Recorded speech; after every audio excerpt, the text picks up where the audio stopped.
الحمدللہ رب العالمین والصلاة والسلام علی سید الانبیاء والمرسلین اللہم صلی علی سیدنا و مولانا محمد وعلی آلہ واصحابہ وبارک وسلم وصلی علیہ۔ دنیا کے تمام دیکھنے والوں کو، تمام چاہنے والوں کو، تمام پیار کرنے والوں کو اور جہاں جہاں تک اس وقت میری آواز کو سنا اور مجھے دیکھا جا رہا ہے، جنید اقبال کی جانب سے انتہائی محبت کے ساتھ السلام علیکم۔ ایک بار پھر ناظرین، آپ کو پر نور صبح نور کے ساتھ میں دل کی عطا گہرائیوں سے خوش آمدید کہتا ہوں، اور آئیے بلا توقف چلیں حضرت ابو انیس محمد برکت علی علیہ رحمہ کی تالیف اسماء النبی کریم صلی اللہ علیہ وآلہ وسلم سے رسول اللہ صلی اللہ علیہ وآلہ وسلم کا ایک مبارک پڑھنے اور سننے کی سعادت حاصل کرتے ہیں۔ سیدنا المقتصد صلی اللہ علیہ وآلہ وسلم، ہمارے سردار میانہ روی اختیار فرمانے والے، درود و سلام بھیجے اللہ آپ صلی اللہ علیہ وآلہ وسلم پر، آپ صلی اللہ علیہ وآلہ وسلم کے آل پاک پر اور صحابہ کرام رضوان اللہ تعالیٰ علیہم اجمعین پر۔ حضرت سیدنا احنف بن رضی اللہ تعالیٰ عنہ بیان کرتے ہیں کہ حضور نبی کریم صلی اللہ علیہ وآلہ وسلم نے ارشاد فرمایا کہ بے شک اللہ تعالیٰ کے نزدیک تمام امور میں سب سے زیادہ محبوب چیز محنت میں میانہ روی اور قدرت کی حالت میں معاف کرنا اور سرپرستی میں نرمی برتنا ہے۔ ہمارے ساتھ جناب جڑے رہیے آپ، کیونکہ آج حضور غوث العظم دستگیر حضرت شیخ عبد القادر جیلانی رضی اللہ تعالیٰ عنہ کے فضائل اور ان کی کرامات پہ گفتگو ہوگی۔ ناظرین کرام، شمالی فارس میں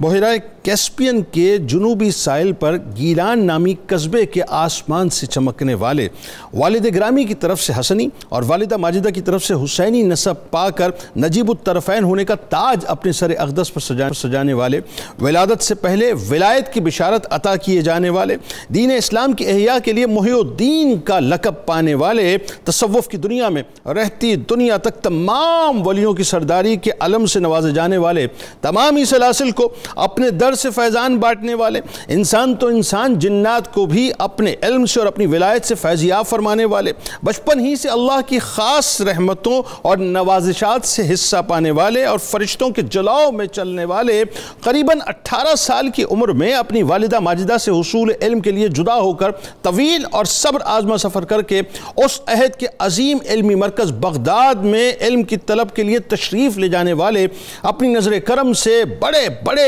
گناہگاروں کے قلوب کو گناہوں سے مکمل طور پہ پاک کر دینے والے، مصفہ کر دینے والے، مجلہ کرنے والے، ان کو ولایت کے منصب عطا کرنے والے، اپنے شیخ ابو سعید مخزومی رحمۃ اللہ علیہ کے مدرسے میں تمام دینی علوم کی تکمیل کر کے اور پھر اسی مرکز علمی میں اپنے شیخ کے جانشین مقرر ہونے والے، تقریباً عمر کے 50 برس علم ظاہر و علم باطن کے حصول میں صرف کرنے والے، علم حاصل کر کے قطبیت کے مرتبے پر فائز ہونے والے، استاذ الاساتذہ اور شیخ کامل کے حضور حاضر ہو کر سعادت کی منزلوں کو پانے والے، صائم الدہر قائم اللیل ہونے کی وجہ سے موتی کی طرح چمکتا چہرہ رکھنے والے، سرور دو جہاں صلی اللہ علیہ وآلہ وسلم کے قدمین شریفین پر گامزن رہ کر نبی کریم صلی اللہ علیہ وآلہ وسلم کے خلق عظیم کا مظہر بن کر امام الاولیاء، قدوۃ الاسفیاء، محبوب سبحانی، غوث سمدانی اور غوث اعظم کے مرتبے کو پانے والے، اپنی حیات طیبہ میں عظیمت و استقامت کی منازل سے گزر کر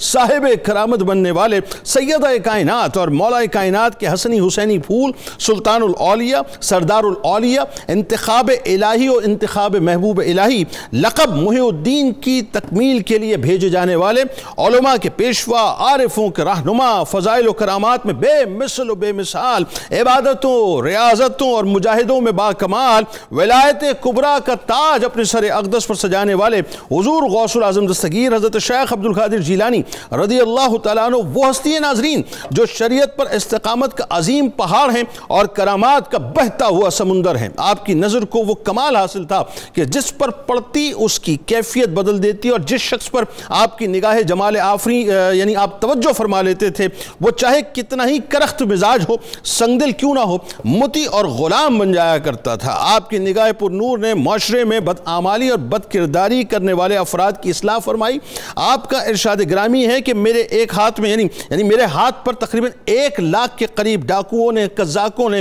فساد انگیزوں نے اور بدعتی لوگوں نے توبہ کی، اسی لیے شیخ ابن تیمیہ پکار اٹھے کہ شیخ کی کرامات کرامات حد تواتر کو پہنچی ہوئی تھی اور ان میں سب سے بڑی کرامت مردہ دلوں کی مسیحائی تھی۔ ناظرین کرام، فضیلت کی اس منزل میں اور کردار کی اس رمق کو سمجھنا ناظرین بہت ضروری ہے کہ شیخ ارادہ رحمۃ اللہ علیہ آپ رضی اللہ تعالیٰ عنہ کے بارے میں فرماتے ہیں کہ میری آنکھوں نے آپ سے بڑھ کر کوئی خوش اخلاق اور اول العزم کریم النفس رقیق القلب اور محبت التعلقات کا پاس رکھنے والا نہیں دیکھا۔ آپ جلیل القدر، عالی مرتبت اور وسیع العلم ہونے کے باوجود اپنے چھوٹوں پر شفقت اور بزرگوں کی توقیر فرماتے تھے۔ امام ابو عبداللہ محمد بن یوسف فرماتے ہیں کہ آپ مستجاب الدعوات تھے، ہمیشہ اللہ کے ذکر اور فکر میں مشغول رہتے اور کثرت سے ذکر آپ کی کرنے کی وجہ سے آپ کی آنکھیں اشک بار ہو جایا کرتی تھی۔ آپ انتہائی رقیق القلب، شگفتہ رو، کریم النفس، فراغ دست، ذی علم، بلند اخلاق اور عالی نسب تھے۔ عبادات اور مجاہدے میں آپ سب سے رفیع الشان تھے اور آپ کا نورانی چہرہ ہمیشہ بشاش اور تبسم آمیز نظر آتا۔ آئیے ناظرین انہی کی بارگاہ میں چلتے ہیں جنہیں دنیا غوث العظم کہتی ہے اور مل کے جناب ہدیہ عقیدت پیش کرتے ہیں۔ 3 شخصیات موجود۔ پہلی شخصیت ممتاز عالم دین جناب علامہ محمد احمد برکاتی صاحب تشریف فرمائیں۔ دوسری شخصیت ممتاز اسکالر جناب ڈاکٹر طاہر حمید تناولی صاحب تشریف فرمائیں، اور تیسری شخصیت ممتاز عالم دین جناب پروفیسر بشارت صدیق ہزاروی صاحب تشریف فرمائیں۔ تینوں احباب کو السلام علیکم، خوش آمدید۔ آخر میں ملک کے ممتاز شناخت جناب پروفیسر محمد ایوب بھٹی صاحب منقبت کا نذرانہ پیش فرمائیں گے۔ سب سے پہلے علامہ صاحب آئیے ذرا فضیلتوں کی اس باب میں جو نسبی فضائل اللہ تبارک و تعالیٰ نے حضرت شیخ عبد القادر جیلانی رضی اللہ تعالیٰ عنہ کو عطا فرمائے، سب سے پہلے تو اس میں حصہ ڈالیے اور اس خوشبودار سلسلے سے آغاز کیجیے۔ اور دوسرا خاص طور پہ جو میں دیکھتا ہوں کہ صاحب آپ کو جتنے القابات جو ہیں وہ عطا ہوئے اور جن جن القابات سے آپ کی شخصیت مربوط ہوئی وہ خود آپ کی شخصیت کا جو ہے انٹروڈکشن ہے، ہر لقب آپ کی شخصیت کا انٹروڈکشن ہے۔ میرا خیال ہے آغاز القابات کی تشریحات سے کیجیے۔ بسم اللہ الرحمن الرحیم۔ الا ان اولیاء اللہ لا خوف علیہم ولا هم یحزنون، صدق اللہ العظیم۔ آج کا صبح نور کا یہ حضور غوث پاک رضی اللہ تعالیٰ عنہ کی خدمت طیبہ طاہرہ میں اظہار عقیدت کا پروگرام،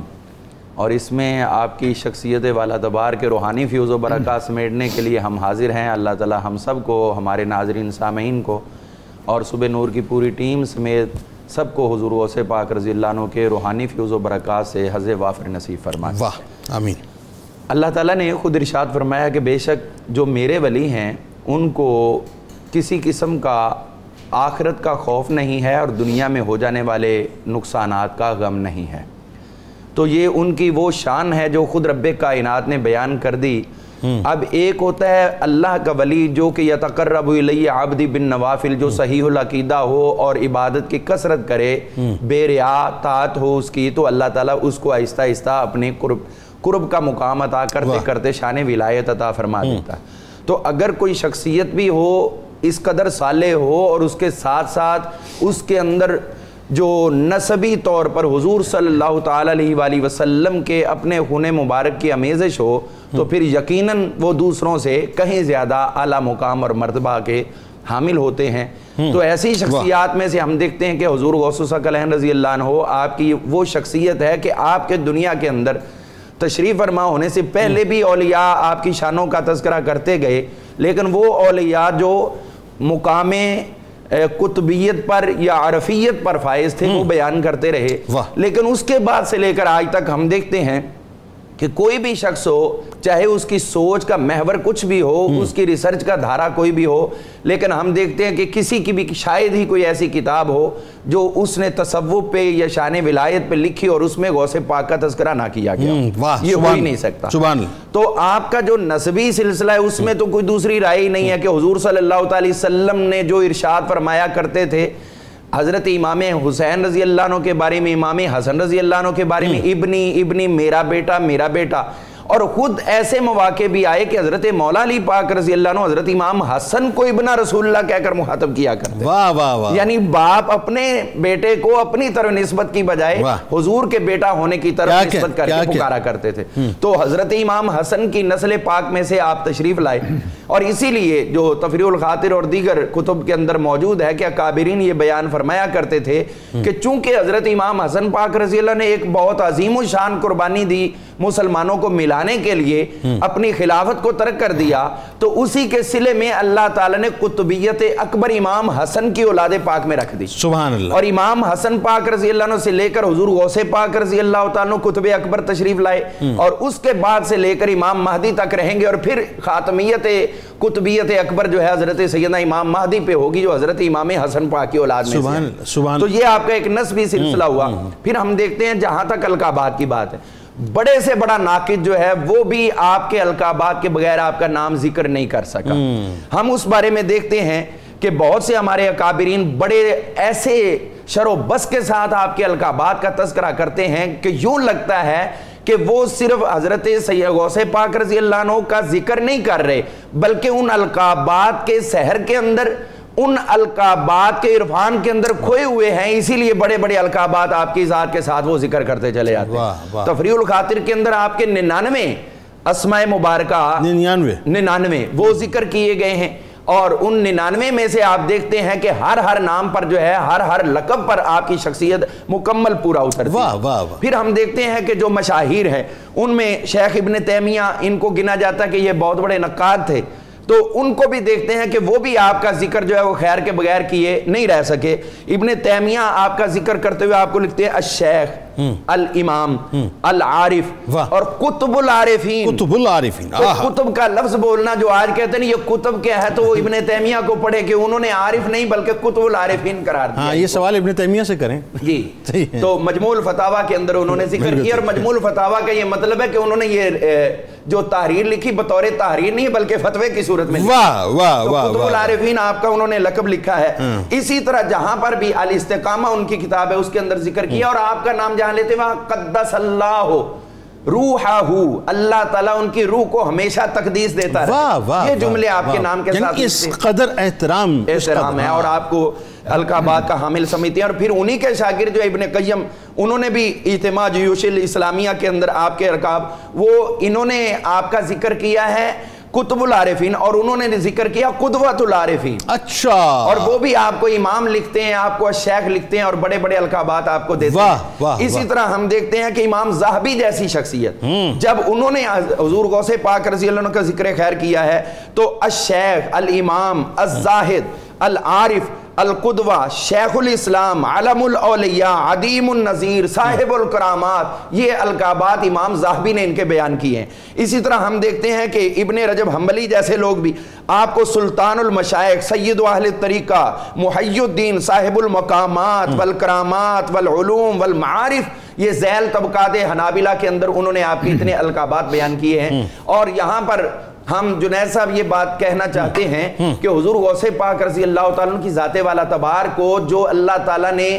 بے پناہ ان آیات سے نوازا تھا، تو آپ اللہ کا ولی بخیل تو ہوتا نہیں ہے، تو امت کو وہ تمام ان آیات کرنے میں، نوازشات کرنے میں آپ نے کہیں بخل سے کام کیا. اور یہ تو وہ القاب ہیں جو یہ اہل دنیا سمجھے، بالکل ٹھیک ہے، جو اہل دنیا سمجھے، اور ابھی آپ کی شانیں تو اس سے کہیں بھی زیادہ. بالکل ایسا، اس میں کوئی اور خوبصورت ماشاءاللہ آپ نے تمہید اس وقت جو ہے وہ فرمائی ہے. ڈاکٹر صاحب اب ذرا یہ بتائیے، یہ ظاہر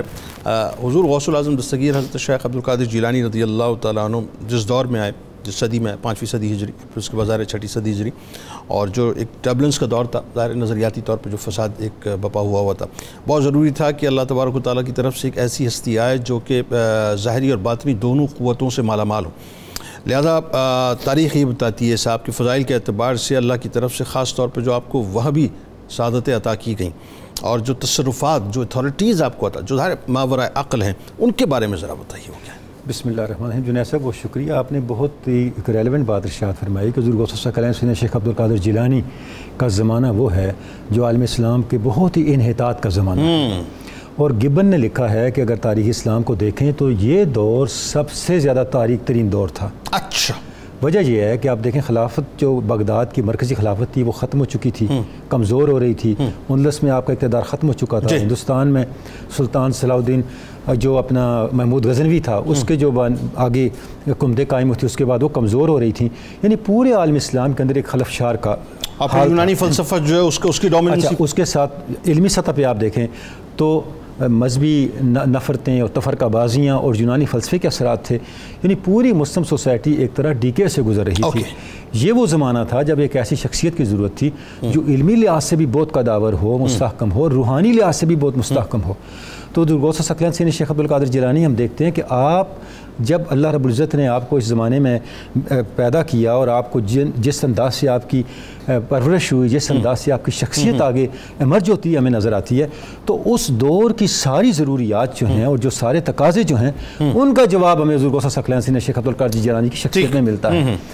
اچھا آپ دیکھیں کہ جب ہم ان کے کمالات کی طرف آتے ہیں، ان کے تصرفات کی طرف آتے ہیں، جن کے ذریعے سے انہوں نے سوسائٹی کو انفلوئنس کیا،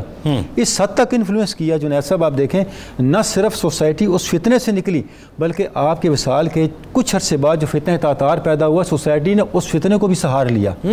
اس فتنے کے اثرات کو بھی جو ہے بیئر کیا، اور اس کے باوجود بھی آگے یہ امت جو ہے ایک نئی طاقت کے ساتھ ایمرج ہوئی۔ وجہ کیا ہے کہ حضور غوث ثقلین سید شیخ عبدالقادر جیلانی نے اپنے تقوی سے، اپنے کردار سے، اپنی صالحیت سے سوسائٹی میں وہ طاقت پیدا کر دی تھی، وہ افراد پیدا کر دیے تھے۔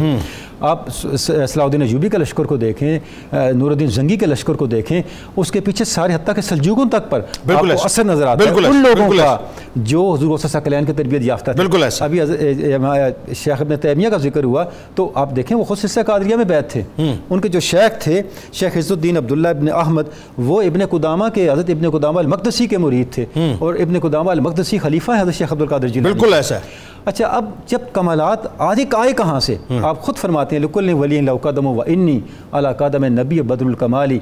ہر ولی کسی نہ کسی نبی کے قدم پر ہوتا ہے، روحانی مزاج کے لحاظ سے، روحانی کمالات کے لحاظ سے۔ اللہ رب العزت نے مجھے یہ شان عطا کی ہے کہ میں ذات رسالت مآب صلی اللہ علیہ وسلم کے نقش قدم پہ ہوں، جو بدر الکمال ہیں، جو کامل چاند ہیں، جن کی روشنی سب سے زیادہ کامل ہے، سب سے زیادہ پرفیکٹ ہے۔ تو یہ جو آپ صلی اللہ علیہ وسلم کی ذات کے اندر فنائیت ہے، آپ کا جو تقوی ہے، اس تقوی کی بنیاد پہ، اس دین کے اوپر حقیقی رسوخ کی بنیاد پہ حضور غوث ثقلین سید شیخ عبدالقادر جیلانی کے اندر ہمیں علمی کمالات بھی نظر آتے ہیں اور اس کے ساتھ ساتھ روحانی کمالات بھی نظر آتے ہیں۔ اب جنید صاحب دیکھیں کہ آپ کی مجالس کے اندر ہم دیکھتے ہیں کہ جو لوگ جانے والے تھے، ایک نے کتنی شخصیات ہیں جنہوں نے، امام عبداللہ یافعی ہیں، خود ابن تیمیہ ہیں جنہوں نے یہ بیان کیا کہ حضور غوث ثقلین وہ شخصیت ہیں جن کی کرامات حد تواتر کو پہنچی ہوئی، سبحان اللہ، یعنی اتنی زیادہ عام ہیں، اتنا ان کا مشاہدہ کیا کرنے والے لوگ موجود ہیں کہ آپ ان کا انکار نہیں کر سکتے۔ اچھا اسی کا تو اثر تھا کہ خالی علم ظاہر سے آپ مردہ سوسائٹی کو بحال نہیں کر سکتے، جس وقت سوسائٹیز میں جنید صاحب ویلیوز موجود ہوتی ہیں ان ویلیوز کو علم ظاہر سے برقرار رکھا جا سکتا ہے، ٹھیک ہے، لیکن جب ویلیوز ختم ہو چکی ہوں ان کو بحال کرنے کے لیے آپ کو علم ظاہر کے ساتھ ساتھ علم باطن کی بھی ضرورت ہے، یعنی ایک میجر سرجری کی ضرورت، اسپریچول سرجری کی ضرورت، ایک ایسی طاقت کی ضرورت ہے کہ آپ صرف بات نہ کریں، اس بات کی تاثیر بھی دکھا رہے ہوں، بالکل ٹھیک، اس بات کا ایفیکٹ بھی دکھا رہے ہوں۔ حضور غوث ثقلین سید شیخ عبدالقادر جیلانی کی شخصیت کے اندر ہمیں یہ چیز نظر آتی ہے، یہی وجہ ہے کہ آپ عام آدمی سے بھی اسی طرح بات کرتے ہیں، جس طرح بادشاہوں سے بات کر رہے ہیں چاہے عام آدمی سے بات کریں، آپ کو کوئی فرق نہیں نظر آئے گا، بالکل، یعنی آپ کی خانقاہ سے اور آپ کے ممبر سے جو صدائے حق بلند ہوتی ہے وہ پوری سوسائٹی کو ایڈریس کر رہی ہے اور پوری سوسائٹی کو درست کر رہی ہے، یعنی آپ کی سوسائٹی میں، آپ کی مجلس میں بیٹھنے والے چاہے عام آدمی ہوں، علماء ہوں، صوفیاء ہوں یا اس وقت کے حکمران ہوں، سب کے سب رہنمائی لے رہے ہیں، سب کے سب ہدایت لے رہے ہیں، تو یہ اثر کیوں عام ہو رہا ہے؟ یہ اثر صرف اس لیے عام ہو رہا ہے، آپ کی تاثیر اس لیے آگے بڑھ رہی ہے کہ آپ کی شخصیت سائملٹینیسلی علم ظاہر اور علم باطن، ظاہری علوم، باطنی علوم، ظاہری طاقت، باطنی طاقت، ان دونوں طاقتوں کے ساتھ جو ہے وہ کلام آگے کر کے۔ ایک اور بات جو بڑی اہم ہے کہ کسی شخصیت کو جب یہ پتہ لگ جائے کہ اللہ تعالیٰ نے مجھے کچھ طاقتیں عطا کی ہیں جو کہ ما فوق العقل بھی ہیں، اور وہ ظاہر ہے وہ تصرفات جو ہے میں اس کا استعمال بھی کر سکتا ہوں، اور پھر وہ استعمال کریں اور دین حق کے مطلب جو ہے اپنا حق میں جو ہے باقاعدہ اس کا استعمال کریں، تو یہ بنیادی طور پر جو اس شخصیت کی شان کا مطلب پہلو ہم کہیں گے، کیا کہیں گے؟ ایسا نہیں ہے جنید صاحب، گزارش یہ ہے، یہ اللہ کی سنت ہے۔ ہاں کیسے؟ اللہ رب العزت نے جب سوسائٹیز میں دینی قدریں مٹ گئیں، صالحین کے تقوی اور ان کو عطا کیے گئے خوارق کے ذریعے وہ قدریں بحال کی۔ کیسے؟ اصحاب کہف کو آپ دیکھیں، 309 سال زندہ رہے، بالکل ایسے سوئے رہے، اور 309 سال کے بعد اللہ نے جب ان کو زندہ کیا، کس لیے زندہ کیا؟ کہ اس زمانے میں جو جتنے لوگ تھے وہ حیات بعد الموت کے منکر ہو چکے تھے، حتیٰ کہ بڑے بڑے جو عیسائی علماء تھے وہ حیات بعد الموت کے منکر، تو اللہ نے وہ دکھایا، اور بادشاہ نے دعا کی یا اللہ کوئی ایسا سبب پیدا کر کہ حیات بعد الموت پہ لوگوں کا یقین بحال ہو۔ تو جب اصحاب کہف زندہ قرآن مجید ہے تو ان کو دیکھ کے لوگوں کا یہ حیات بعد الموت پہ اعتقاد جو ہے وہ بحال ہوا۔ اس کا مطلب یہ ہے، جیسے میں نے پہلے عرض کیا، یہ اللہ رب العزت کا طریقہ ہے اصحاب کہف کی طریقے سے، ان کی زندگی سے، ان کے اسوہ سے، ان کو عطا کیے گئے خوارق سے، جس کا قرآن مجید نے ڈائریکٹ ذکر کیا، اس کو تو آپ نہیں کہیں لے کے جا سکتے۔ یہ ثابت ہوتا ہے کہ سوسائٹی میں جب ویلیوز ختم ہو رہی ہوں، اللہ رب العزت ایسی شخصیات کو سامنے لے کے آتا ہے جن کے روحانی کمالات کے ذریعے سے اور اللہ کے ان پہ اوپر جو عنایات ہیں ان کے ذریعے سے لوگوں کا یقین بحال ہوتا ہے۔ بالکل ٹھیک ہے، یعنی ان کے تصرفات، ان کی اتھارٹی کی وجہ سے جو ہے پھر ان کے دل دین اسلام کی طرف مائل ہوتے ہیں۔ اچھا، اب اس میں جو ایک بڑی اہم بات ہے پروفیسر صاحب، وہ یہ کہ ظاہر ہے جب اللہ تبارک و تعالیٰ نے آپ کو اتنے تصرفات عطا کی، اتنی اتھارٹیز عطا کی، تو پھر جو ولایت کی اگر ہم دنیا کی بات کریں یا ولایت کی کائنات کی بات کریں تو اس میں آپ کا ایک خاص مقام و مرتبہ ہمیں نظر آتا ہے، اور آپ کا خاص مقام و مرتبہ جب بھی زبان پہ آیا تو اس میں غوثیت کبریٰ جو ہے اس کا مطلب تذکرہ خاص طور پہ آیا۔ اب میں اگر یہ سمجھنا چاہوں یا سننے والے یہ سمجھنا چاہیں کہ ولایت کی دنیا میں حضرت شیخ عبد القادر جیلانی رضی اللہ تعالیٰ عنہ کا جو مقام اور مرتبہ ہے، ان کی جو فضائل ہیں بنیادی طور پہ، یا ان کا جو ڈیزگنیشن ہے، ان کا جو رتبہ ہے، وہ غوثیت کبریٰ کی روشنی میں اگر ہم سمجھنا چاہیں تو کیسے سمجھیں گے؟ بسم اللہ الرحمن الرحیم والصلاة والسلام علی سید الانبیاء والمرسلین۔ جنید بھائی، حضور غوث اعظم شیخ عبد القادر جیلانی رحمۃ اللہ تعالیٰ علیہ، آپ قطب الاقطاب بھی ہیں، فرد الافراد بھی ہیں، قطب ربانی بھی ہیں، محبوب سبحانی بھی ہیں۔ اللہ تعالیٰ نے جماعت اولیاء کے اندر فضائل و مناقب کے اعتبار سے اور کمال کے اعتبار سے بہت ساری خصوصیات سے آپ کو نوازا تھا۔ اعلیٰ حضرت فرماتے ہیں جو ولی قبل تھے یا بعد ہوئے یا ہوں گے، سب ادب رکھتے ہیں دل میں میرے آقا تیرا۔ واہ! حضور غوث اعظم شیخ عبد القادر جیلانی کا یہ جو منصب ہے غوثیت کبریٰ، اس کو سمجھنے سے پہلے یہ سمجھنا ضروری ہے کہ غوث کہتے کس کو ہیں۔ غوث کا لغوی معنی ہے فریاد کو پہنچنے والا، دستگیری کرنے والا۔ تو حضور غوث اعظم شیخ عبد القادر جیلانی اللہ تعالیٰ کے حکم سے، اس کے اذن سے اور اس کی عطا سے اغواث کے بھی غوث ہے، اور غوثیت کبریٰ کے مقام پر آپ کو فائز کیا گیا۔ جب اس کی ہم تفصیل دیکھتے ہیں تو غوث اس شخصیت کو کہا جاتا ہے جو تمام اولیاء کرام پر فوقیت رکھتی ہے، قدرت الہی کا مظہر ہوتی ہے، اس کا ہر قول اور ہر فعل اسماء الہی کا مظہر ہوتا ہے۔ اپنے اس امتیازی درجے کے سبب وہ معرفت الہی کے رازوں کو پا لیتا ہے، اس کی نظر لوح محفوظ پہ ہوتی ہے، وہ اسرار الہی کی تصویر بن جاتا ہے۔ یہ غوث کا مقام ہے، اور حضور غوث اعظم شیخ عبد القادر جیلانی وہ غوثیت کبریٰ کے مقام پر فائز ہیں، وہ اغواث کے بھی غوث کہلاتے ہیں۔ جو اب غوثیت کبریٰ کا مقام ہے، اس کے والے سے حضرت قاضی ثناء اللہ پانی پتی نے تفسیر مظہری میں لکھا، مجدد الفسانی رحمۃ اللہ علیہ نے مکتوبات شریف میں لکھا، اعلیٰ حضرت نے اپنے ملفوظات میں لکھا، علامہ محمود آلوسی نے تفسیر روح المعانی میں لکھا کہ یہ غوثیت کبریٰ کا مقام ہے کیا۔ فرماتے ہیں اصل میں یہ مقام تھا مولا علی المرتضیٰ شیر خدا رضی اللہ تعالیٰ عنہ کے پاس، اور آپ کے اس امت سے پہلے امتوں کے اندر جو ولی ہوئے وہ بھی مولا علی کے توسل سے بنے، کہ مولا علی المرتضیٰ کو اللہ تعالیٰ نے یہ شان بخشی تھی کہ آپ عالم ارواح کے اندر بھی ولایت تقسیم کرتے تھے۔ آپ کے بعد یہ منصب امام حسن پاک کے پاس آیا، امام حسن سے امام علی مقام، پھر امام زین العابدین، امام محمد باقر، امام جعفر صادق، امام موسیٰ کاظم، امام علی رضا، امام محمد تقی، امام علی نقی، یہاں تک کہ امام حسن عسکری تک پہنچا۔ امام حسن عسکری رضی اللہ تعالیٰ عنہ جب دنیا سے رخصت ہوئے تو آپ نے اپنے ایک سجادہ اپنے مرید کو دیا، اور اس کو یہ تاکید کی کہ تم اپنے وصال کے وقت وصیت کرنا کہ یہ جو میرا سجادہ ہے یہ آگے نسل در نسل چلتا رہے، جہاں تک کہ 5ویں صدی ہجری کے اندر بغداد میں ایک نوجوان آئے گا جس کا نام عبد القادر ہوگا۔ یہ سجادہ ان کو دینا ہے اور بتانا ہے کہ غوثیت کبریٰ کا منصب جو مولا علی سے چلا وہ اب ان کے حوالے کیا جاتا ہے، اور قیامت تک یہ منصب ان کے پاس رہے گا جب تک کہ امام مہدی کی آمد نہ ہو جائے۔ تو آج بھی یہ منصب حضور غوث اعظم شیخ عبد القادر جیلانی کے پاس ہے۔ یہی تفسیر مظہری کے اندر لکھنے کے بعد قاضی ثناء اللہ پانی پتی لکھتے ہیں کہ حضور غوث اعظم فرماتے ہیں اسی بنیاد پر غوثیت کبریٰ کے مقام کی بنیاد پر کہ میری روحانی حالت اور میرے قلب اور قالب یعنی میرے جسم کے پیدا ہونے سے پہلے ہی میرا جسم برگزیدہ اور مصفہ تھا کیونکہ غوثیت کبریٰ کے لیے مجھے منتخب کیا گیا تھا. سبحان اللہ. اور اسی شعر کے اندر آپ اشارہ کرتے ہیں افلت شموس الاولین وشمسنا ابدا علی افق لا تغرب. فرمایا پہلوں کے سورج جو تھے وہ طلوع ہوئے اور طلوع ہو کر ڈوب گئے اور حضور غوث اعظم کا جو سورج طلوع ہوا ہے وہ قیامت تک چمکتا رہے گا. مجدد الفسانی نے مکتوبات شریف کے اندر لکھا, آپ فرماتے ہیں آپ کے اور ائمہ اہل بیت کے درمیان کوئی بھی شخص اس مرکز پر جلوہ گر نہیں ہوا جس مرکز کو غوثیت کبریٰ کہا جاتا ہے. اب اس راہ کے اندر نجباں ہوں اقطاب ہوں سب کو فیض حضور غوث اعظم کے در سے ملتا ہے کیونکہ یہ مرکز آپ کے سوا اور کسی کے حصے میں نہیں آیا. آپ کے وصال کے بعد بھی فیض جس کو ملے گا وہ آپ سے ملے گا. علامہ محمود آلوسی نے تفسیر روح المعانی کے اندر لکھا, کہتے ہیں اصل میں کتب آپ ہی ہیں, آپ کے وصال کے بعد جو اقطاب آئے وہ آپ کے نائب بن کر آئے ہیں. پھر قرب قیامت امام مہدی تشریف لائیں گے تو وہ بالاسالہ کتب ہوں گے. پھر فرماتے ہیں کل بلاد اللہ ملکی حقیقتاً, حضور غوث اعظم فرماتے ہیں یہ جو تمام ملک ہیں حقیقتاً ان پر حکومت میری ہے.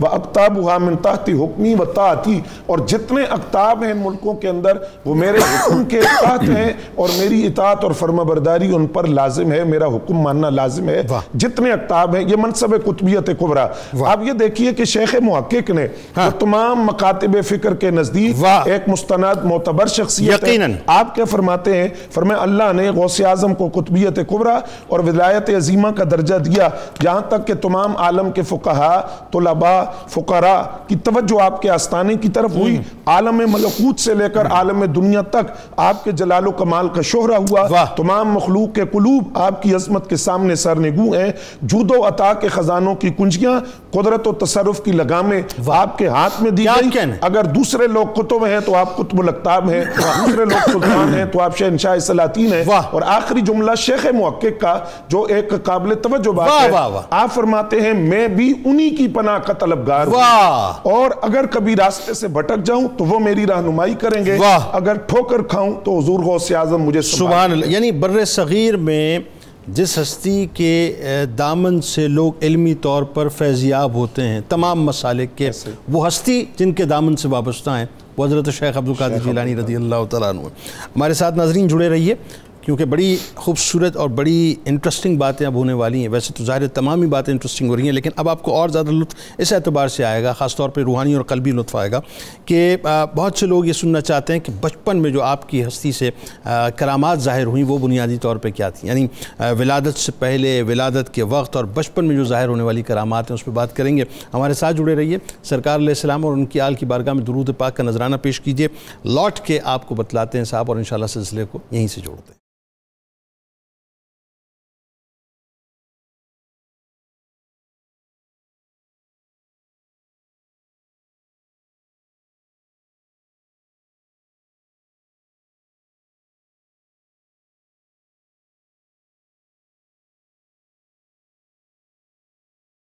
جناب ایک بار پھر میں آپ کو خوش آمدید کہتا ہوں. حضور غوث الاعظم دستگیر حضرت شیخ عبدالقادر جیلانی رضی اللہ تعالیٰ عنہ کے فضائل اور ان کی کرامات کے حوالے سے آج گفتگو ہو رہی ہے. اور آئیے آپ کو لیے چلتے ہیں, بلکہ ہم سب مل کے چلتے ہیں تصور میں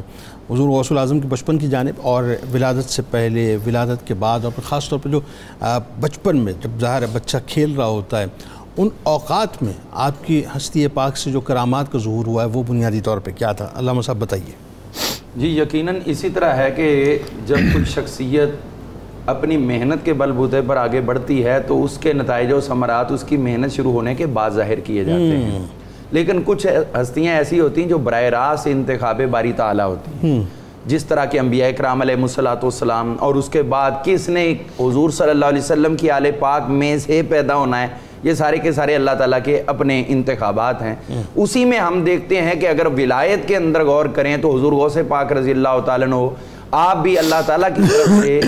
منتخب شدہ تھے اور آپ کے اندر جتنے بھی اوصاف کمالات کرامات وہ بھی من جانب اللہ ودیت کیے گئے تھے. ہم دیکھتے ہیں کرامت کے دو طرح استعمال ہیں, ایک تو لغوی طور پر ہوتا ہے اور ایک اصطلاحی طور پر ہوتا ہے. تو لغت کا معنی بہرحال اصطلاح کے اندر کہیں نہ کہیں رائج ضرور ہوتا ہے. ٹھیک ہے. تو کرامت کا جو اصطلاحاً خرق عادت چیز کو کہا جاتا ہے، جو عام عادت کے اندر انسانی عقل کے اندر کرنی ممکن نہ ہو، تو جو اللہ کا نیک بندہ غیر نبی وہ اس کو کر دے تو وہ کرامت ہوتی ہے۔ تو عام طور پر کرامت کے لیے یہ بھی ہوتا ہے کہ کوئی بھی ایسا کام، ایسا فعل یا ایسا قول من جانب اللہ ظاہر ہو جائے جو اس شخص کے لیے باعث تکریم بن جائے۔ تو حضور غوث پاک رضی اللہ عنہ کی کرامات لغوی بھی ہیں اور اصطلاحی بھی ہیں۔ تو ہم دیکھتے ہیں کہ آپ کی جو کرامات فتاوی رضویہ کی جلد نمبر 28 کے اندر اعلیٰ حضرت امام محمد رضا فاضل بریلوی رحمۃ اللہ تعالی علیہ نے اسے تفریح الخاطر کے حوالے سے نقل فرمایا ہے۔ آپ فرماتے ہیں کہ جب حضور صلی اللہ علیہ وسلم معراج کے لیے روانہ ہونے لگے،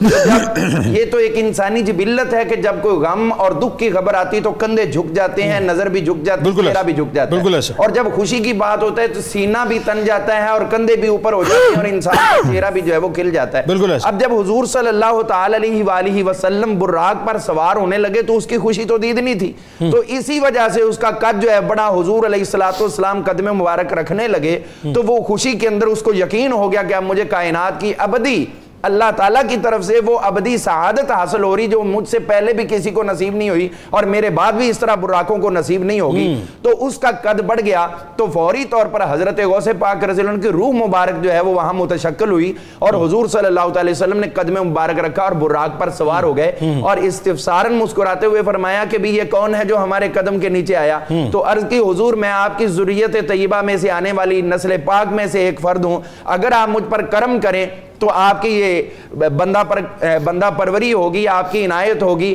میں حضور آپ کے دین کی خدمت کروں گا۔ تو حضور صلی اللہ علیہ وسلم نے قبول فرمایا اور آپ کو غوث پاک کی روح کو یہ شرف عطا کر دیا کہ آپ میرے دین کے لیے محی الدین، دین زندہ کرنے والے ہوں۔ تو وہ آپ کے قدم کا نشان جو ہے وہ آپ کے جسم مقدس پر حضور خاتم الانبیاء ہے، خاتم النبیین ہے، اس کی نشانی آپ کے دونوں کندھوں کے درمیان مہر نبوت تھی، اور غوث پاک رضی اللہ تعالیٰ جو آپ اولیاء کے سرتاج ہیں تو اس کی نشانی آپ کے کندھوں کے درمیان حضور صلی اللہ علیہ وسلم کا قدم مبارک ہے۔ پھر ہم دیکھتے ہیں کہ یہ بھی آپ کی کرامات میں سے ہے کہ حضرت سیدنا امام حسن عسکری رضی اللہ عنہ سے لے کر حضرت خواجہ حسن بصری، حضرت جنید بغدادی سے لے کر یہ ہستیاں جو ہیں آپ کے آنے سے پہلے آپ کا ذکر خیر فرما رہی ہیں، یہ بھی آپ کی کرامات میں شامل ہے۔ اسی طرح ہم دیکھتے ہیں کہ جب آپ کی تشریف آوری ہونے لگی تو اس وقت اسی رات خود حضور صلی اللہ تعالی علیہ وسلم ان کے والد محترم حضرت سیدنا موسیٰ جنگی دوست رحمت اللہ تعالی علیہ کے خواب میں تشریف لائے اور آ کر حضور صلی اللہ علیہ وسلم اپنے صحابہ کے جلو میں ان کو مبارکباد عطا کی کہ اللہ تعالیٰ تجھے وہ بیٹا عطا فرما رہا ہے جو آنے والے وقت میں اللہ تعالیٰ کا خاص ولی کامل ہوگا اور میرے دین کو زندہ کرنے والا ہوگا۔ یہ آپ کی کرامات میں سے ہے۔ اسی طرح جب آپ کی دنیا کے اندر تشریف آوری ہو رہی ہے تو صرف علاقہ جیلان اس کے اندر 1100 اللہ تعالیٰ نے لڑکے عطا کیے جن ماؤں کو بیٹے ہونے تھے یا بیٹیاں ہونی تھی، تو سب کو غوث پاک رضی اللہ عنہ کی ولادت کے صدقے میں 1100 بیٹے عطا ہوئے۔ اسی طرح ہم دیکھتے ہیں کہ جب آپ دنیا کے اندر تشریف لے آئے تو اس وقت بھی آپ کی کرامات کا ظہور ہو رہا ہے کہ یہ بات کہ رمضان المبارک کے اندر آپ دودھ نوش نہیں فرما رہے، اس کا مطلب ہے کہ اس وقت بھی آپ جو ہے وہ روزہ کی حالت میں ہے جب شیر خارگی کی عمر ہے۔ پھر ہم دیکھتے ہیں آپ کی کرامات میں سے یہ ہے کہ جب آپ باہر فصلوں میں موجود ہے، گائے کے پیچھے گئے تو گائے کو اللہ تعالیٰ نے تکلم انسانی کی اجازت عطا کی اور اس نے آپ کی طرف چہرہ کر کے انسانی آواز میں کہا ما لہذا خلقت یا عبد القادر، اے عبد القادر آپ اس کام کے لیے پیدا نہیں کیے گئے، ولا امرت بہذا، اور نہ آپ کو یہ گائے بکریاں چرانے کا حکم دیا گیا ہے۔ تو آپ وہاں سے گھر آئے ہیں اور اپنے مکان کی چھت پہ چڑھے تو میدان عرفات نظر آیا۔ تو یہ ساری چیزیں جو ہے ہم دیکھتے ہیں کہ پھر اس کے بعد والدہ محترمہ سے جب عرض کیا ہے تو انہوں نے بغداد شریف جانے کی اجازت دی۔ یہاں پہ جنید صاحب یہ دیکھیے کہ اس دور میں جیلان سے بغداد 1000 کلومیٹر سے زیادہ تھا۔ ٹھیک 1000 کلومیٹر سے زیادہ سفر بچپن کے عالم میں دین حاصل کرنے کی غرض سے کر کے، علم حاصل کرنے کی غرض سے کر کے آپ نے بتا دیا کہ کوئی جاہل ولایت کا دعویٰ نہ کرے، اگر میرے لیے اللہ تعالیٰ نے ولادت سے پہلے کرامات رکھی ہیں اور آتے بھی ظاہر کیے تو اس کا مطلب ہے کہ علم کے بغیر تمہارا گزارا ممکن نہیں ہوگا۔ تو بے علم نہ تمہا خدارا شناخت، بے علم خود کو کیا وہ تو اپنے پیدا کرنے والے کو نہیں پہچان سکتا۔ تو غوث پاک رضی اللہ عنہ کی میں یہ سمجھتا ہوں کہ یہ کرامت سٹارٹ ہے۔ اور آخری کرامت صرف اس کے ساتھ ٹچ دینے کے لیے عرض کروں گا، ابن قدامہ مقدسی کا آپ نے جو ذکر کیا ہے، ابن قدامہ خود کہتے ہیں کہ ہم غوث پاک کے وصال سے 40 دن پہلے حاضر ہوئے تھے، 39 دن آپ نے ہمیں اسباق پڑھائے۔ کب؟ جب آپ کی عمر 91 برس ہو چکی تھی، جی جی، اس وقت بھی آپ علم کی خیرات عطا کر رہے تھے، تو اس کا مطلب ہے کہ یہ آپ کے ابتدا سے لے کر بالکل ایسا یہ چیز آپ کے اور آپ دیکھیے کہ ان کا ایک جملہ بڑا تاریخی جس کا مفہوم یہ ہے کہ جب ہم بغداد میں داخل ہوئے تو ہم نے دیکھا کہ علم ظاہر اور علم باطن کی ریاست اگر اس کے کوئی شہنشاہ ہیں تو غوث الاعظم دستگیر حضرت شیخ عبدالقادر جیلانی رضی اللہ تعالیٰ. اسی لیے درست العلم حتی صرت قطبا، مطلب میں علم حاصل کرتا رہا یہاں تک کہ میں قطبیت تک پہنچ گیا. اچھا اب آئیے ڈاکٹر صاحب، یہ تو ظاہر اگین وہی بات جو آپ نے تمہیدی گفتگو کی، میرا خیال ہے یہ کرکس ہے کہ ہم کرامات کی جو گفتگو کر رہے ہیں اس میں لوگوں کو یہ بات سمجھ آنا نہیں چاہیے کہ اللہ تبارک و تعالیٰ جو ایک سرٹن ٹائم پہ، ایک سرٹن موقع پہ، ایک سرٹن جگہ پہ یا ایک سرٹن سیناریو میں جو ہے وہ ایک سرٹن طاقت اپنے سرٹن بندوں کو عطا کرتا ہے تاکہ وہ جو سرٹن فتنہ اٹھتا ہے یا اٹھا ہے اس کو جو ہے وہ سرٹنلی جو ہے وہ ختم کر دیا جائے. بڑا یہ سمپل سا مطلب فینومینا ہے. اب آئیے ذرا جوانی کی ہم بات کرتے ہیں خاص طور پہ. یعنی ایک طرف یہ ہے کہ ظاہر آپ نے جو اپنے ظاہری علم کے ذریعے سے جو زمانے کے اندر فتنہ بپا ہے اس کو ختم کرنا ہے، اور دوسرا اگین وہی بات کہ اپنی کرامات کے ذریعے سے جو ہے لوگوں کو اللہ کے دین کی طرف لے کے آنا ہے. بتائیے ذرا. جی جنید صاحب، بہت اچھی بات آپ نے کی. دیکھیں میں سمجھتا ہوں آج بھی ایک فتنے کا زمانہ ہے. تصوف کو اور تصوف کے تعلیمات کو اور تصوف کے جو مشاہیر ہیں ان کے بارے میں ایسی گرد اٹھا دو کہ لوگ اس روشنی تک پہنچ ہی نہ سکیں. یہ اس دور کا فتنہ ہے. گزارش ہے کہ جب ہم تصرفات کی بات کر رہے ہیں صوفیاء کی تو سمجھنا چاہیے کہانیاں نہیں ہیں. یہ کیا ہے؟ یہ ان کے کردار کی روشنی ہے جو سوسائٹی تک پہنچتی ہے، اور سوسائٹی میں یقین پیدا ہوتا ہے کہ یہی اصل کردار ہے جس کو اختیار کیا جانا چاہیے. حضور غوث ثقلین سیدنا شیخ عبدالقادر جیلانی کی مجلس میں بار بار غوث ثقلین کہنے کا ایک سبب یہ بھی ہے. حضرت علامہ اقبال نے ایک جگہ اپنی نثر میں حضور غوث پاک کا ذکر کیا اور غوث ثقلین شیخ العرب والعجم کہا کہ کیا. اچھا میں یہ عرض کرنا چاہ رہا ہوں کہ جب آپ کی مجلس میں ایک سائل نے آپ سے سوال کیا اور پوچھا حضور اللہ نے آپ کو اتنے تصرفات عطا کیے ہیں، اس کی بنیاد کیا ہے، اس کا سبب کیا ہے؟ آپ نے فرمایا اس کا ایک سبب ہے، وہ ہے راست بازی. میں نے کبھی بے خیالی میں بھی اور مزاح میں بھی جھوٹ نہیں بولا. یہ شان ہے حضور غوث پاک کی کہ آپ کا جو صدق ہے. اچھا اب آپ دیکھیں، اب آپ کو سمجھ آئے گی جو آپ نے فرمایا کہ میں ذات رسالت مآب صلی اللہ علیہ وآلہ وسلم کے نقش قدم کا پیروکار ہوں. واہ، حضور کا سب سے بڑا وصف کیا ہے جو آپ کے آنے سے پہلے جس کو لوگوں نے آپ کے اعلان نبوت سے پہلے تسلیم کیا؟ وہ آپ کا صادق ہونا ہے. وہ فیضان بارگاہ نبوت سے عطا ہوا حضور غوث ثقلین سیدنا شیخ عبدالقادر جیلانی کو. اور آپ فرما رہے ہیں میرے سارے کمالات اور سارے تصرفات راست بازی کا ثمر ہے. کرامت اور کریکٹر جڑا ہوا ہے. واہ، دیکھیں بات یہ ہے آپ ساری زندگی کیمسٹری پڑھتے رہیں ٹھیک، اور اس سے ایسی میڈیسن نہ بنا سکیں جسے شفا ملے، اس کا فائدہ کوئی کچھ نہیں. دیوار پہ مار دیں. کیمسٹری پڑھ رہے ہیں یہ علم شریعت ہے، اسے جو میڈیسن بنا کے لوگوں کو شفا دیتے ہیں یہ طریقہ اور یہ کرامت ہے. واہ واہ واہ واہ. آپ نے لوگوں کو صرف کیمسٹری تک ہی رکھنا ہے، تھیوری تک ہی رکھنا ہے، یا اس کا کوئی نتیجہ بھی دینا ہے سوسائٹی کو؟ بالکل ٹھیک ہے، بالکل ٹھیک. اب دیکھیں کیسے اثر ہوا اس بات کا جو آپ وہاں فرما رہے ہیں. ابتدائی زمانہ ہے آپ کا، آپ سفر کے لیے نکلے ہیں اور والدہ نے آپ کو کچھ راستے کے لیے خرچ کے لیے کچھ سرمایہ دیا اور ہمیں بیٹا کبھی جھوٹ نہیں بولنا. اور راستے میں ڈاکو آ گئے، ابھی ابتدا ہے آپ کی اور جب سب کچھ لوٹنے لگے آپ کے پاس پہنچے، پوچھا بیٹا آپ کے پاس کچھ ہے؟ انہوں نے کہا میرے پاس اتنی اشرفیاں ہیں. ان بچہ ویسے ہی بات کر رہے ہیں حتیٰ کہ آپ نے بتا دیا یہ ہیں. جب سردار کے پاس جا کے آپ نے ڈاکوں کو سردار کے پاس جا کے بتایا تو سردار نے کہا بیٹا آپ نے تو اس طرح چھپائی ہوئی تھی، ہم تو ان کو کبھی نہیں تلاش کر سکتے تھے، تو آپ نے ان کو بچا کیوں نہیں لیا؟ آپ نے فرمایا جب میں نے سفر کا آغاز کیا میری والدہ نے کہا تھا جھوٹ نہیں بولنا، سچ بولنا ہے. تو میں والدہ کی ایک بات کو رد نہیں کر سکتا، جھوٹ نہیں بول سکتا. سردار سراپا گریا ہو گیا کہ بیٹا تو نے اپنی والدہ کی بات رد نہیں کی، میں اپنے رب کی بات رد کر رہا ہوں اتنی نصیحت سے. تائب ہوا، حتیٰ کہ اس کا سارا جو اس کا جو جتھا تھا ڈاکوؤں کا وہ تائب ہوا. مطلب کیا ہوا کہ آپ کی کرامات کے ظہور کا آغاز، آپ کی اصلاح کے سفر کا آغاز، آپ کی دعوت دین کے سفر کا آغاز ابتدائی حیات سے ہو رہا ہے اور صدق سے ہو رہا ہے، سچ سے ہو رہا ہے. واہ واہ واہ. اور اس پہ آگے آپ دیکھیں کہ وہ سارے کمالات جن کی برکت مرد مومن کو مل سکتی ہے جنید صاحب، وہ برکات آپ کو نظر آتی ہیں حضور غوث ثقلین سیدنا شیخ عبدالقادر جیلانی کی ذات پاک کے اندر. ابھی میں نے اصحاب کہف کا ذکر کیا. اصحاب کہف کو جو اللہ رب العزت نے جنید صاحب کمالات عطا کیے ان میں ایک کمال یہ بھی ہے اور اس کے اوپر کوئی اختلاف نہیں ہے کہ خود قرآن مجید کی آیت مبارکہ ہے کہ جب سورج بھی وہاں پہ گزرتا تو پہلو بچا کے گزرتا. واہ. مطلب کیا ہے؟ اصحاب کہف کو اللہ رب العزت نے جو کمالات عطا کیے وہ مادی ہی نہیں تھے، وہ اس مادی دنیا سے ماورا بھی تھے، وہ زمانی بھی تھے، وہ روحانی بھی تھے. واہ.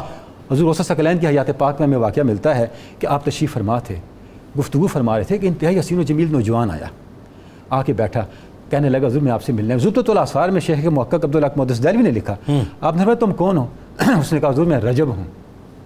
میں ماہ رجب ہوں، اچھا، میں آپ سے ملنے کے لیے آیا ہوں، واہ، اور آپ کو بشارت دینے کے لیے آیا ہوں اس میرے آنے کے دوران، اس ماہ رجب کے دوران یہ برکات اس سوسائٹی پہ، مسلم معاشرے پہ ہوں گی۔ واہ، آپ نے فرمایا وما منہا شہور او دہور تمر وتنقضی اللہ تعالی، وہ کون سا دن ہے، وہ کون سا مہینہ ہے جو آنے سے پہلے میرے پاس نہیں آتا اور مجھے نہیں بتاتا کہ کیا ہونا ہے۔ واہ واہ واہ، یہ شان اللہ نے عطا کی، یعنی وہ سارے کمالات جو سابقہ امتوں کے اولیاء کو فردن فردن عطا ہوئے تھے، واہ، اللہ نے اس امت کے اولیاء کو عطا کیے، اور اس کا ایک جامع نقشہ آپ کو نظر آتا ہے حضرت غوث ثقلین سے عبد القادر جیلانی کی۔ سبحان اللہ، سبحان اللہ، کیا کریں۔ آخر میں اب آئیے صاحب، اپنا پروفیسر صاحب، آپ کی مجالس کا بڑا شورا اور آپ کی مجالس کا بڑا چرچا، آپ کی محافل کا بڑا چرچا، اور ظاہر ہے رہتی دنیا تک یہ چرچا رہے گا، لیکن اگر ہم ابتدائی مطلب ولایت سے دیکھیں تو ہمیں یہ نظر آتا ہے، اور ابھی تک ظاہر ہے، اور یقیناً آگے بھی یہی سلسلہ رہے گا، کہ کوئی ایسا ولی ہمیں کلیم کرتا ہوا نظر نہیں آتا کہ جہاں پر 70 ہزار کا مجمع ہمیں جو ہے وہ نظر آئے۔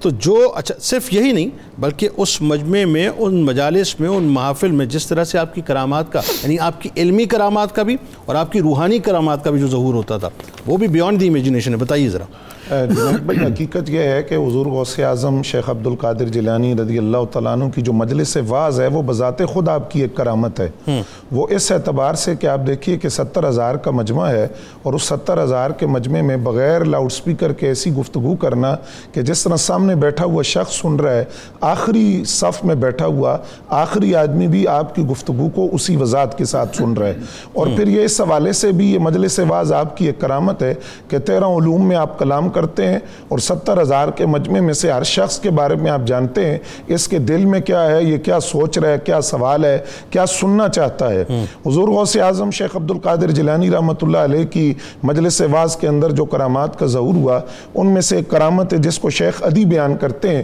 کہ وہ 70,000 کا مجمع موجود ہے کہ اچانک بارش شروع ہو گئی۔ جب بارش شروع ہوئی تو لوگ اس بارش کی وجہ سے اٹھ کر تھوڑا متفرق ہوئے، منتشر ہوئے، تو حضور غوث اعظم نے آسمان کی طرف دیکھا اور عرض کیا انا اجمع و انت تفرقو، یا اللہ میں جمع فرماتا ہوں اور تو ان کو متفرق فرما رہا ہے، منتشر فرما رہا ہے۔ فرماتے ہیں اتنی بات فرمانی تھی کہ جو مجلس تھی اس پر بارش نہیں برستی تھی، لیکن آپ کے مدرسے کے چاروں طرف بارش ہو رہی تھی۔ تو یہ آپ کی ایک کرامت کا جو ظہور تھا، روحانی طاقت کا، تصرف کا، جو اللہ تعالیٰ اولیاء کرام کو عطا فرماتا ہے۔ اسی طرح شیخ ابو بکر اماد فرماتے ہیں، دوران مطالعہ ایک سوال میرے ذہن میں پیدا ہوا، اس کا جواب حاصل کرنے کے لیے میں حضور غوث اعظم کی مجلس میں آیا، اور میں ذہن یہ لے کر آیا کہ میں سوال نہیں کروں گا، سوال بھی آپ بتائیں گے اور جواب بھی آپ بتائیں گے۔ تو جب میں حاضر ہوا، جیسے میں مجلس میں داخل ہوا تو آپ نے جملہ ارشاد فرمایا جو میرے سوال کا جواب تھا، لیکن میں نے سوچا کہ ہو سکتا ہے کہ یہ بات ویسے آپ نے کی ہو، تو آپ نے میری طرف توجہ کر کے دوبارہ وہ جملہ ارشاد فرمایا۔ تو میں نے سوچا کہ خطباء کی عادت ہوتی ہے وہ دائیں بائیں دیکھ کر بات کرتے ہیں، تو ہو سکتا ہے اس بنیاد پر یہ بات کی ہو۔ اب وہ شیخ ابو بکر اماد فرماتے ہیں میرے والد کچھ عرصے سے گھر سے غائب تھے، تو حضور غوث اعظم نے تیسری مرتبہ میری طرف دیکھ کر وہی سوال کا جواب دہرایا، اور ساتھ کے بعد ارشاد فرمائی قم قد جاء ابو کا، اٹھ کر کھڑا ہو، تیرا والد تیرے گھر میں پہنچ چکا ہے۔ تو وہ فرماتے ہیں کہ وہ سوال بھی جان لیا، اور گھر کی جو کیفیت تھی اس کو بھی حضور غوث اعظم نے اپنی اس فراست مومنانہ سے، اور وہ جو ولی کی نگاہ کے اندر طاقت اللہ تعالیٰ نے رکھی ہے، اس طاقت سے آپ نے جانا کہ گھر کی کیفیت کیا ہے۔ اسی طرح ایک احمد بن صالح ہیں، وہ بیان کرتے ہیں کہ آپ اپنی مجلس کے اندر قضاء اور تقدیر کے موضوع پر بات کر رہے تھے۔ اس گفتگو کے دوران ایک سانپ چھت سے گرا، ایک بڑا سانپ تھا، آپ کی آستین سے داخل ہوا، جسم سے ہوتے ہوئے آپ کی گردن کے اندر لپٹ گیا، پھر آپ کے سامنے آ کر بیٹھا، اور اس سانپ نے آپ سے کلام کیا۔ اس نے کہا عبد القادر، میں نے بڑے بڑے اولیاء کو آزمایا، لیکن آپ جیسا ثابت قدم میں نے نہیں دیکھا، جو ثابت قدمی آپ نے دکھائی۔ آپ نے فرمایا اب تو میری بات سن، مسئلہ یہ ہے کہ میں قضاء اور تقدیر کے موضوع پہ بات کر رہا تھا، تو کیا ہے؟ تو ایک کیڑا ہے جو قضاء کے ساتھ حرکت کرتا ہے اور قدرت اور تقدیر کے ساتھ تو ساکن ہو جاتا ہے، تو میں نہیں چاہتا تھا کہ میرا جو عمل ہے وہ میرے قول کے خلاف ہو، تو قضاء اور تقدیر کا جو مسئلہ ہے وہ اپنے میں نے عمل سے اور فعل سے سمجھایا کہ تو ایک کیڑا ہے، اللہ تعالیٰ کی طرف سے قضاء اور قدر کا پابند ہے۔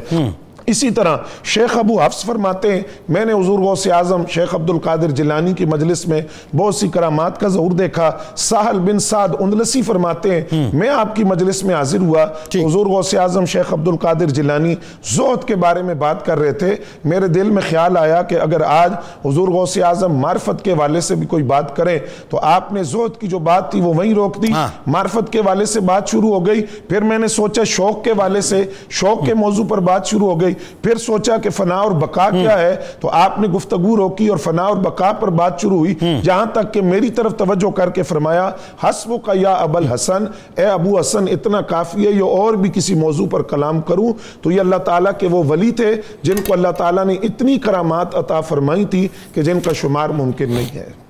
بہت شکریہ آپ تینوں احباب کا تشریف لائے. اس دعا کے ساتھ اللہ تبارک و تعالیٰ کل بروز محشر حضور غوث الاعظم دستگیر حضرت شیخ عبد القادر جیلانی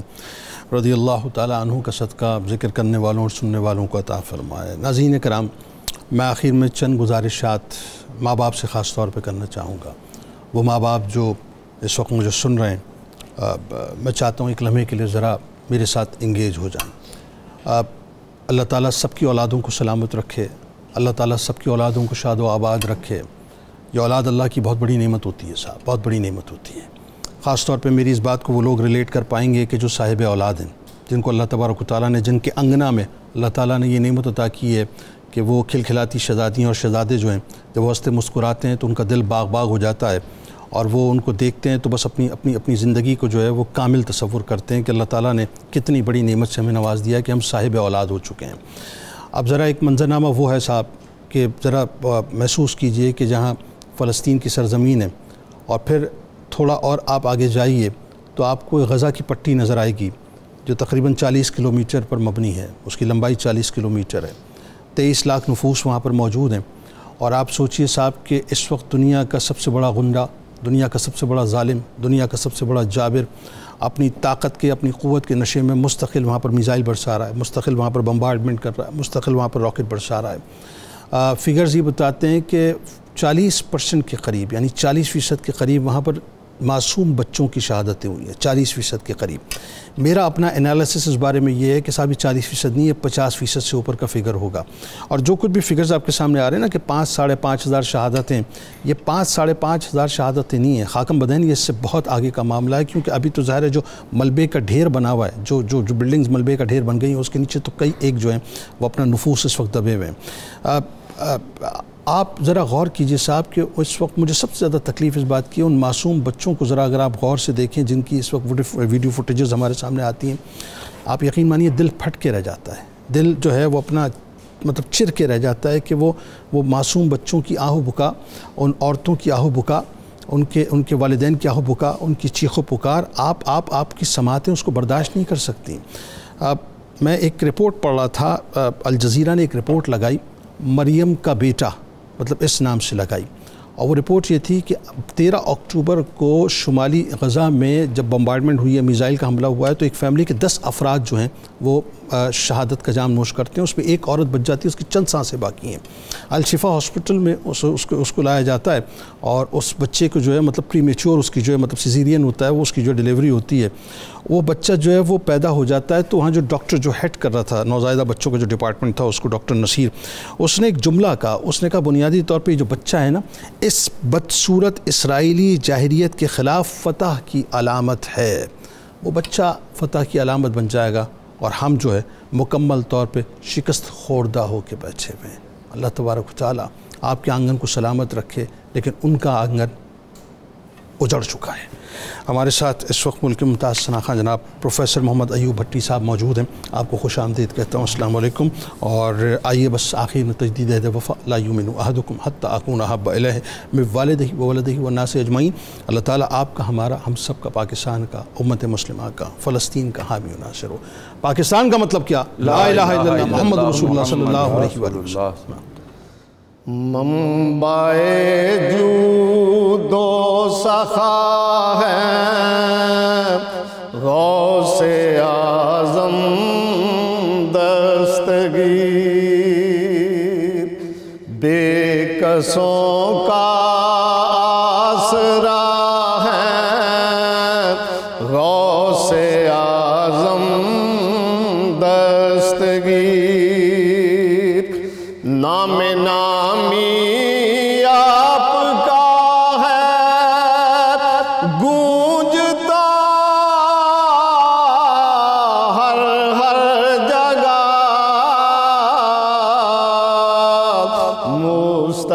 خدا کے دل ربا ہے غوث اعظم دستگیر، اور اولیاء لیتے ہیں اپنے کاندھوں پر جن کا قدم سب کے ہی مشکل کشا ہے غوث اعظم دستگیر، ہے مریدی لا تخف فرمان اقدس آپ کا، سب کا ہی کرتے بھلا ہے غوث اعظم دستگیر، المدد یا غوث اعظم، المدد یا دستگیر، آپ تو غوث الورا ہے غوث اعظم دستگیر، اور جھولیاں بھرتے ہیں وہ ایوب سب کی ہر گھڑی، جھولیاں بھرتے ہیں وہ ایوب سب کی ہر گھڑی، لطف کا بحر سخا ہے غوث اعظم دستگیر، بے کسوں کا آسرا ہے غوث اعظم دستگیر۔